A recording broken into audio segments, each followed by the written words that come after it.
Simple. এবং দেখেন এখনো পর্যন্ত কিন্তু তারেক রহমান আসতেছে না। এবং এখনকার সিনারিওটা কি, আপনার তো সময় কম। দেখেন বিএনপি এখন কমন টার্গেট হয়ে গেছে, কমন টার্গেট। এখানে জামাত বিএনপির বিরোধিতা করতেছে, বৈষম্য বিরোধীরা বিএনপির বিরোধিতা করতেছে, সরকার বিএনপির বিরোধিতা করতেছে। এবং আজকে যে কুয়েটের ঘটনাটা, এটা খুব সিগনিফিকেন্ট, খুবই সিগনিফিকেন্ট। আমি কয়েকদিন আগে তৃতীয় মাত্রায় বলে আসছি যে আমি একটা রক্তাক্ত বাংলাদেশের ক্যানভাস দেখতে পাচ্ছি, এটা রক্তাক্ত বাংলাদেশ। এবং সেইটা আমার এই প্রেডিকশন ভুল হওয়ার কথা, আমার কোনো প্রেডিকশনই ভুল হয়নি, যাকে অত ক্রেডিট নিতে চাই না আমি।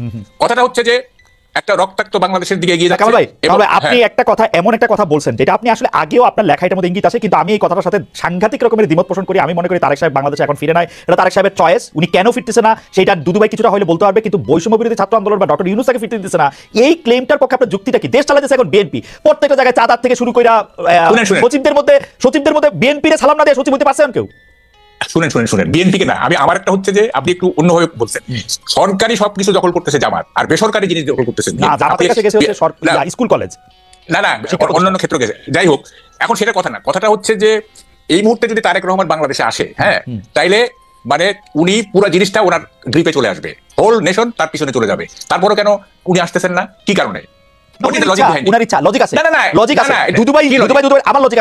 তারেক সাহেবকে 15 বছর উনি ক্ষমতায় ছিল না, ওনার অনেক ডার্টি লন্ড্রি জবস, এগুলি উনার পরিষ্কার করে তারপর উনি আসবে।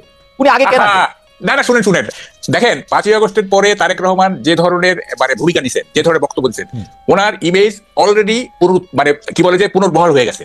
ওনার কিছু ইমেজ খারাপ ছিল, মানে এই 2001 থেকে 2005 পর্যন্ত কিছু খারাপ হয়েছিল, এখন এটা পুনরুদ্ধার হয়ে গেছে।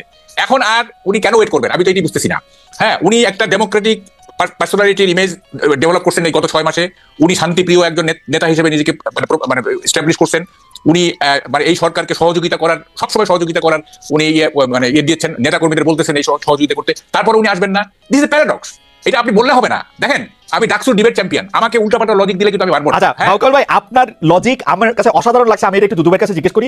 দুদু ভাই, আপনার কাছে কি মনে হয়? আমি শুধু একটা জিনিস আপনাকে বলে রাখি, মাহকাল ভাই, এই পর্যন্ত সরকার আসার পরে যা কিছু হয়েছে, বিএনপি চায় না এরকম কোনো কিছু। আমি খালি আপনার মনে করা দিতে চাই, এই বৈষম্য বিরোধী ছাত্রদের আন্দোলনের মধ্যে এটা হয়েছে, তারা প্রেসিডেন্টে সরাতে চাইছিল, পারে নাই। তারা সংবিধানের প্রক্লেমেশন দিতে চাইছিল, পারে নাই, কারণ বিএনপি চায় নাই। আওয়ামী লীগের নিষিদ্ধ করার প্রশ্নে বিএনপি চায় নাই বলে তারা এটা করতে পারে না। বিএনপি এখন মানে কি বলে ডিফেক্টো ক্ষমতায়। তারেক সাহেব যেদিন ইচ্ছা দিনে আসতে পারে। তারেক সাহেবের বক্তব্য মানে কি বলে, আগে বিসমিল্লাহ পরে সুবহানাল্লাহ পয়রা প্রচার করা হয়েছে সবগুলি সরকারি জায়গায়। আমি তো এরকমই দেখতেছি যে তারেক সাহেব অলরেডি ইন পাওয়ার। যাই হোক, আমি দুদু ভাইয়ের কাছে একটু জিজ্ঞেস করি, দুদু ভাই, তারেক সাহেব আসে না কেন? সরকার তাকে আসতে দেয় না, বৈষম্য বিরোধী ছাত্র আন্দোলন তাকে আসতে দেয় না।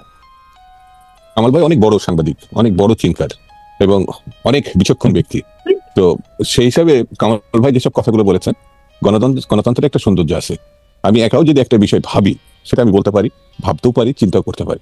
তো সেটা আমার মনে হয় না ডিফার করার কিছু আছে। তবে এতটুকু বলি যে তিনি যে কথাগুলো বলেছেন, আমি জানা মতে এই পর্যন্ত আর দ্বিতীয় কোনো আমাদের শুভানুধ্যায়ী বা আমাদের ভালোবাসার মানুষ আর কেউ এই কথাগুলো বলেছে যে বৈষম্য বিরোধীরা তাকে আটকাইছে, সরকারের টপমোস্ট ডক্টর ইউনূস তাকে বাধা দিছে।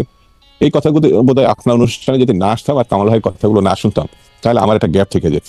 এরকম কথাও তাহলে কেউ ভাবছে যে তিনি এই বাধার কারণে তিনি আসতে পারছেন না। এটা আমার কাছে মনে হয়েছে। কামাল ভাইকে ধন্যবাদ। একটা নতুন আপনার অনুমতি দেখে আমি একটা প্রশ্ন করতে পারি? কামাল ভাইয়ের কথা কিন্তু খুবই লজিক্যাল, কারণ এই পর্যন্ত বিএনপি তারেক সাহেবের না আসা পর্যন্ত সম্পর্কে যে যুক্তিগুলি দিচ্ছে, একটা যুক্তিও ঠিক না। আইন আদালতের হ্যান ত্যান এগুলি একটাও ঠিক না। এটা নিয়ে আমি আলাদা ডিবেট করতে পারি, কারণ ইন অ্যাবসেন্সিয়া তার মামলাগুলি খারিজ হয়ে যেতেছে। উনি দেশে আসবে, মামলা খারিজ হবে, এতে কি সমস্যা? আমি তো বুঝি না। আমি তো আমার মনে হয় যে এই 1 মিনিট বা 1.5 মিনিটের মধ্যে যে কামাল ভাইকে আমি সমালোচনা করছি বা কোনো শব্দ ব্যবহার করছি, এটা তো মনে হয় না। বলি না, আমি এতটুকুই বলছি যে এটা গণতন্ত্রের সৌন্দর্য, এটা ভাবতেই পারে, বলতেও পারে। সত্যমিতা আগামী দিনে এটা নির্ধারণ হবে, এখনই এটা ঠিক করা দরকার নেই। আর 2 নম্বর হচ্ছে বিএনপির পক্ষ থেকে যেটা বলছে, উনি আমাদের এই মুহূর্তে বিএনপির সর্বোচ্চ নেতা। কিছু কিছু ব্যাপারে তো তার নিজস্ব কিছু সিদ্ধান্ত থাকতে পারে। সব সিদ্ধান্ত সবার সঙ্গে একেবারে ভেঙে তারপরে সিদ্ধান্ত নিতে হবে এমন কথাও নাও থাকতে পারে, কিন্তু সর্বোচ্চ নেতা। তো তিনি আমার মনে হয় এই জিনিসগুলো দেখছেন না, বুঝছেন না, জানছেন না, এটা আমার মধ্যে ঠিক না।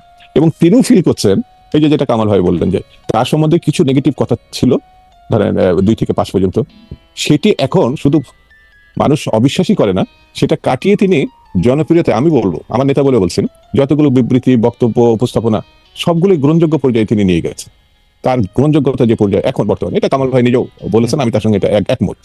তো আমার এই ক্ষেত্রে বক্তব্য, কেন আসছেন না, একটু অপেক্ষা করি আমরা। আছে না, কিছু জিনিস তো প্রধান নেতার হাতে ছেড়ে দিলাম, তবে আমার দৃঢ় বিশ্বাস তিনি খুব অল্প সময়ের মধ্যেই আমার এই দেশে ফিরে আসবেন। আচ্ছা, আমার ব্যক্তিগত মতামত। মাহবুব কামাল ভাই নিশ্চয়ই হ্যাঁ, এখানে বলবেন। কামাল ভাই আমি কি ওই যে ইয়াটা পড়ে নিব একটু, ওই যে জরিপটা, আমরা একটা জরিপ চাইছিলাম যে দর্শকদের কাছে একটু জিজ্ঞেস করছিলাম, যেটা নিয়ে আসলে আপনার বক্তব্য স্পষ্ট, যে নির্বাচন আমরা কিরকম চাইতেছি, কিন্তু আমরা দর্শকদের কাছে জানতে চাইছিলাম যে জাতীয় নির্বাচন দেরি হলে দেশের সমস্যা বাড়তে থাকবে। বিএনপির ভারপ্রাপ্ত চেয়ারম্যান তারেক রহমান এরকম একটা মন্তব্য করেছেন, এই মন্তব্য সমর্থন করেন কিনা? শতকরা 36% এই মন্তব্য সমর্থন করেছেন, শতকরা 64% এই মন্তব্য সমর্থন করে নাই। 58,000 দর্শক এখানে ভোট দিয়েছেন যে বিএনপি জাতীয় নির্বাচন দেরি হলে দেশের সমস্যা বাড়তে থাকবে কিনা, এতে বেশিরভাগ জনের সমর্থন করে না। আমি একটু কামাল ভাই আপনার কাছে ফিরতে চাই যে আপনি আসলে বলছিলেন যে তারেক সাহেব দেশে ফিরছেন না কেন, দুদু ভাই একদম স্পষ্টই বললেন, আপনি শুনতে পেয়েছেন যে উনি খুব শীঘ্রই ফিরে আসবেন। তবে আমি দুদু ভাইয়ের কাছে আসবো এটা নিয়ে, কামাল ভাইয়ের মন্তব্য আগে শুনে আসি। আচ্ছা শোনেন, কথাটা হচ্ছে আমি আরেকটু এগিয়ে যাই। দেখেন মিসেস জিয়া মানে খালেদা জিয়া যেদিন লন্ডনে চলে গেলেন, তার 3-4 দিন আগে যুগান্তরের নিচে আমরা একটা ক্যান্টিনে চা খাই, তো কে জানি বলতেছিল যে বিএনপি কে এই করতে -2 থিওরি, এটা 111 এর মতো। দোকানদার যে, তাকে আমি বলছিলাম যে আমি তো টক শোতে বলবো, আপনি শুনেন, সে শুনছে, আমি একটা টক শোতে বলছি, দোকানদার বলতেছে যে -2 না -3।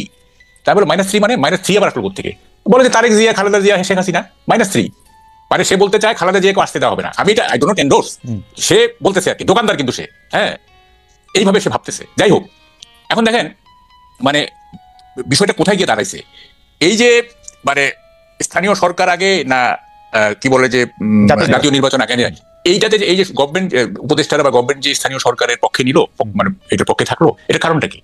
এটার কারণটা হচ্ছে যে বিএনপিকে মার্জিনালাইজ করা। তারা ক্ষমতায় থেকে ছাত্রদের দিয়ে তারা গ্রাসরুট লেভেলে অর্গানাইজেশন করবে, অর্গানাইজেশন শেপ একটা ভালো জায়গায় ভালো একটা অর্গানাইজেশন শেপ দিয়ে তারপরে তারা ন্যাশনালাইজেশনে পার্টিসিপেট করবে, যাতে তারা ন্যাশনালাইজেশন দিতে পারে। এটাই তো উদ্দেশ্য, এছাড়া আর কি উদ্দেশ্য থাকতে পারে? না, এখন আমার উদ্দেশ্য থাকতে পারে আমি বাংলাদেশের বা পৃথিবীর সবচেয়ে বিলিয়নিয়ার হইতে চাই, এটা উদ্দেশ্য হতে পারে, কিন্তু এটা ফলাফল তো আমি দেখতে পাচ্ছি 3 সিট। হ্যাঁ, 3 সিট। এই যে ধরেন যদি এটা সত্যি সত্যি এইটাই উদ্দেশ্য থাকে, এই উদ্দেশ্য তো কোনদিন সফল হবে না। মানে আমরা তো পলিটিক্স দেখছি, পার্টির পলিটিক্স এই প্রবলেম দেখতেছি, তা তো না, আরো তো দেখছি। শুনে আমাকে বলতে দেন। আমি তো বলতেছি বিএনপির সবচেয়ে খারাপ ক্যান্ডিডেটের সাথে একজন ইনফ্লুয়েন্সিয়াল সমন্বয় জিতে আসুক দেখি। দেখেন রাজনীতি এবং নির্বাচন কিন্তু দুইটা ভিন্ন জিনিস। 91-এ আওয়ামী লীগের মিছিলের ঠেলায়, মিটিং এর ঠেলায় আমরা টিকতে পারি নাই। সবাই বলতেছে যে 220টার উপরে পাবে Awami League. I was the loan, যে আমি বলছিলাম যারা বিএনপি জিতবে। হ্যাঁ, এবং দেখেন সাইলেন্ট ভোট হয়ে গেল এবং বিএনপি জিতে গেল। জনসভা দিয়ে কখনোই মানে রাজনীতি দিয়ে এটা দিয়ে ইলেকশন মাপা যাবে না।